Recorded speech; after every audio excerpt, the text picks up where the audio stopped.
How's it going, everyone? Welcome back to Continues to Tick. I hope you're all managing well so far in what has been an interesting start to the year of 2021. And although I feel like I say this every week to begin every video, I genuinely mean it. We're going to be here for a while, and the road of life usually can be quite long. We need to make sure we pace ourselves and check in periodically, or before you know it, we may find ourselves lost off path and unrecognizable even to ourselves. But I must say, despite the random cloudy and rainy weather outside today, here in the usual sunny California, I can feel optimism in the air, and I must imagine others may feel it too. Now, I'm not going to go as far to say that it's all due to a new president, or the implementation of vaccines, or the bull market going on in the cryptocurrency world, or the new crossing of the 17K mark in the dividend portfolio. But sure, there may be some snippets in these things that can deserve some recognition. Now, if the world would continue to move in terms of allowing people back to work and kids back to schools, maybe at that point, the normal world as we knew it once before would return. But with all of that intro out the way, as I alluded to earlier, we are making strides in the dividend growth portfolio, crossing yet again another major stepping stone. But before we get into the portfolio review for this week, I just wanted to take the time to share a bit of when it is that I got into investing in the first place, and how it all began for me, in terms of turning the switch on in my mind of financial awareness. So let's begin. So sure, I grew up with parents that never went to college, yet never even completed high school, or for one, junior high. And of course, seeing them work and conserve and financially invest their money with 3 children was something incredible to learn from, especially considering they didn't speak English, and how for a good portion of my childhood we lived in the nicer parts of suburbs, where most who lived there had great careers, businesses, or higher paying jobs. But all of this flew beneath my nose as a child, and it's not until I got older, or even now, that I can honestly look back and appreciate the path and road of an example that my parents paved for themselves and for their kids, one to have learned from. But I won't be starting there. For me, I didn't start thinking about investing until I got into my nursing program. Having completed all of my prerequisites at a community college, and being new to living away from home, and that one step closer to entering the real world. It was in nursing school when I had to come to terms that my safety net of school was going to end sooner than I imagined, and I would soon have to work until I retire one day. And guess what? As most of life's events, I blinked and nursing school was over. But it was midway through my first year of the nursing program when I first got into investing, back in early summer of 2017, at the age of 21, turning 22. In a weird way to admit, I just randomly started thinking of money and how I didn't want to work forever. Nursing school, I guess, wasn't great at the time. And to realize everything you work for in school is literally to only work for more, I wasn't 100% down for. So I had some extra student loan money, and sure, I can imagine your face right now, but I wanted to invest. I wanted to make money. And guess what? The first thing that sparked my interest was Bitcoin. Yes, I know. People think of nearly 50K Bitcoin now, but no, this was $2,000 Bitcoin then. But hear me out. Back in summer of 2017, Bitcoin had climbed a bit, and only some people were talking about it. But I wasn't wrong. I looked at the price, at what it was, to where it had been previously. I looked at what Bitcoin stood for, and I believed in the technology. I believed that the value was not justified by the cost or the price. I saw it as undervalued, so I bought some. This was then, and here we are now, right? Hindsight is always 20/20. I'm sure a lot of us would want 2K Bitcoin right now. And on a side tangent, I must say today, Bitcoin is not the best crypto. One in particular has always stood out to me, one that I've traded my Bitcoin one day for, one that I'm still in since 2018. And maybe later I'll reveal. But for now, I'll say back in 2017 and 2018, I made some money with Bitcoin.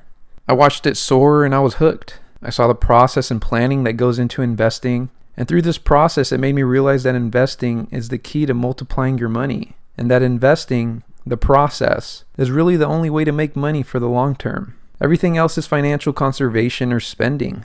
It was at this time, starting with Bitcoin, that I came to terms that investing will make you more money than you could truly or honestly make with your day-to-day job, or than just saving it. And to summarize from here, I went from Bitcoin to stocks, penny stocks in particular, then to growth stocks, and now ultimately settling on a dividend growth portfolio, which I believe is the best long-term strategy for building wealth, maybe besides real estate. Interesting, right?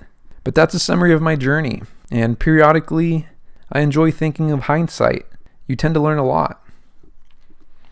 And with this said, like we always do, let's go ahead and finish off this video by going into the portfolio review for this week. So here we are in the Jesse's cash flow portfolio. We've crossed it. We're now above the $17,000 mark. We're sitting at $17,359. It's pretty cool to see, right? You go to my very first video on this channel, we were at $2,000. And even before that, I started this portfolio with, I believe it was about $650 on July 20th of 2020. And just by being systematic, being disciplined, sticking to a game plan, we've continually grown.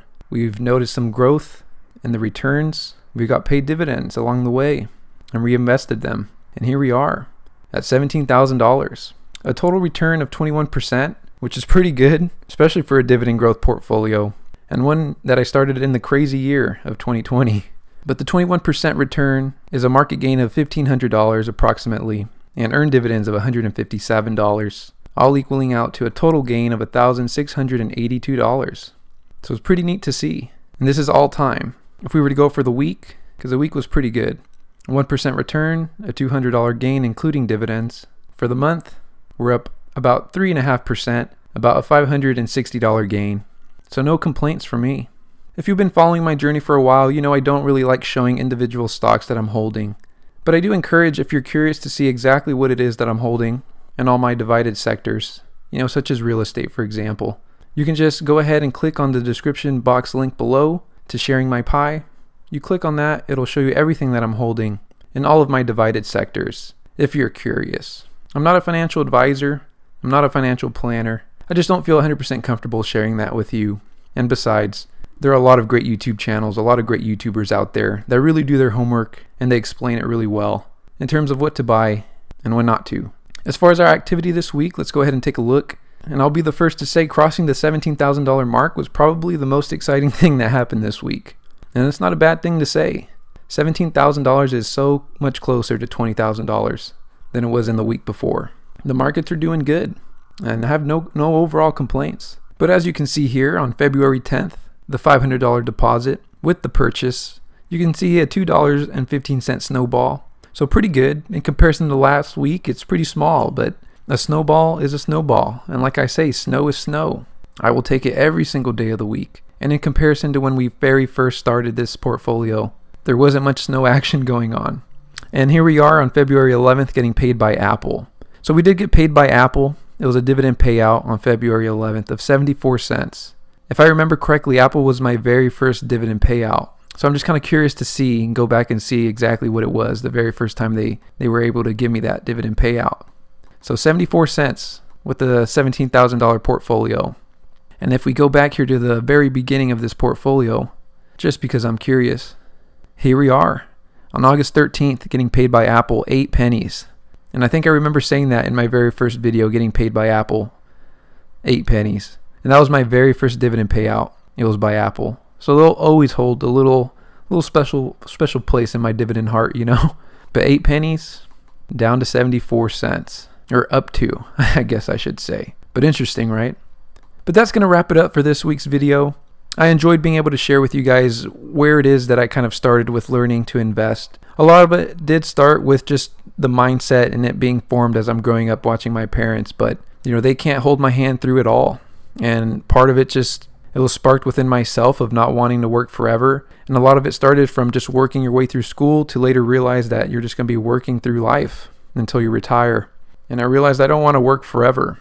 And a lot of that kind of sparked my interest in kind of playing with money and investing it. And Bitcoin, yes, Bitcoin did have a big role in that. Bitcoin kind of caught my attention in the very beginning. And that also will have a special place just in my financial heart. So that's going to be it for this week's video.